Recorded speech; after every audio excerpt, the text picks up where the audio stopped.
Walang dapat ipagyabang si PBBM na 85 pesos na historic increase daw. Upper middle income country na daw tayo. Pero tayo ba yumaman? Kinakaltasan na yung sweldo natin kahit gaano kababa. Nagbabayad pa tayo ng VAT sa lahat ng bilihin natin. Kayo ba'y kasali sa listahan ng ayuda? Pero sinong nagbabayad sa ayuda? Tayo! Walang katapusang ayudang ibibigay sa atin. Asahan nyo, ipagyayabang niya yung 85 pesos na increase dito sa Metro Manila. Pero dapat po bang ipagyabang yung 85 pesos na barya na nga, ginawa pang hulugan?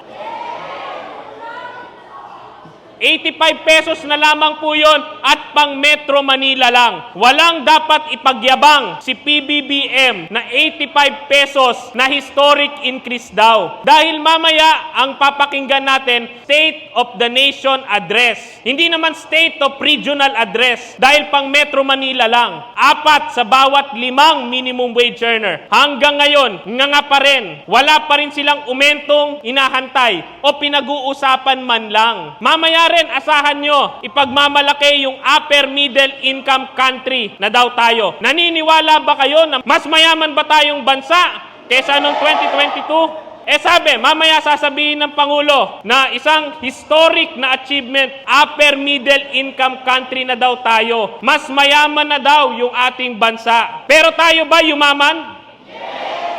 Tayo po ay nananatili pa ring mahirap. 2018 pa huling pinasa yung train law na income tax. Lahat po tayo rito nagbabayad ng buwis. Kinakaltasan na yung sweldo natin kahit gaano kababa. Nagbabayad pa tayo ng VAT sa lahat ng bilihin natin na merong tax na rin. Kayo ba, naniniwala kayo na sulit yung tax na binabayad natin?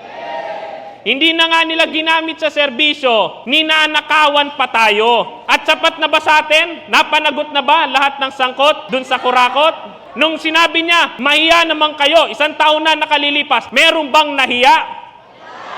Kaya kasabay na sinusulong natin na dagdagan yung sweldo, hindi lang sa Metro Manila kundi sa buong bansa, 200 piso kada araw, na mas mataas pa sa kahit anong ayudang ibibigay nila, na walang katapusang ayuda. Kayo ba'y kasali sa listahan ng ayuda?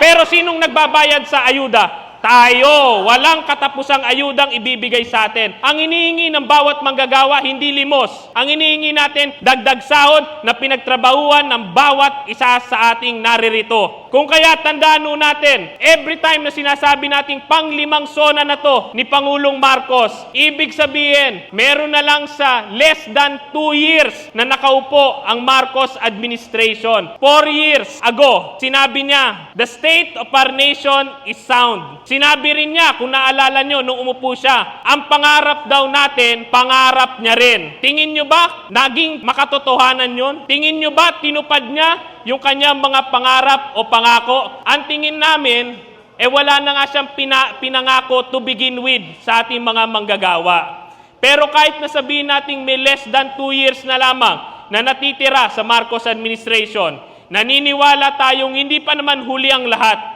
Last 2 minutes na ba ito sa Marcos administration? Kaya kung kinakailangan po sa basketball, last 2 minutes, kailangang i-fast break yung mga panukala. Mabilis pa sa alas 4 papasa yung 200 pesos na legislated wage increase. Mabilis pa sa alas 4 na maibababa yung buwis. Yan man ay VAT o income tax.